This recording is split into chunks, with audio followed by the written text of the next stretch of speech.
সিএসসির স্টুডেন্টরা ভার্সিটি লাইফে এই 4টা কাজ করতে পারলে তোমার কেরিয়ার নিয়ে আর টেনশন করা লাগবে না।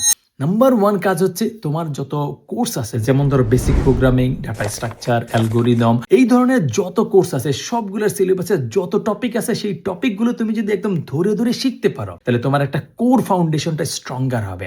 তার পাশাপাশি তোমার যত প্রোগ্রামিং রিলেটেড ল্যাব থাকবে, ল্যাবের যতগুলো টপিক থাকবে সবগুলো টপিক তুমি খুঁটাই খুঁটাই প্র্যাকটিস করবা।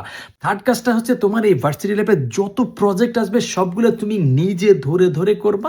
এবং নাম্বার 4 হচ্ছে তোমার ফাইনাল ইয়ারের থিসিসটা তুমি যদি নিজে বুঝে স্ট্রাগল করে করো তাহলে তোমার কেরিয়ার নিয়ে আর কোনো টেনশন করা লাগবে না। আর এগুলো করতে গিয়ে তুমি যদি কোনো একটা গাইডের জায়গা থেকে মেন্টরিং সাপোর্ট পাইতে চাও তাহলে মার্চের 24 তারিখের মধ্যে মাস্ট এনরোল করে ফেলো সিএসসি ফান্ডামেন্টালস উইথ ফাইট্রনে। দেখা হবে প্রোগ্রামিং শিখে একজন কম্পিটিটিভ প্রোগ্রামার হওয়ার মিশনে।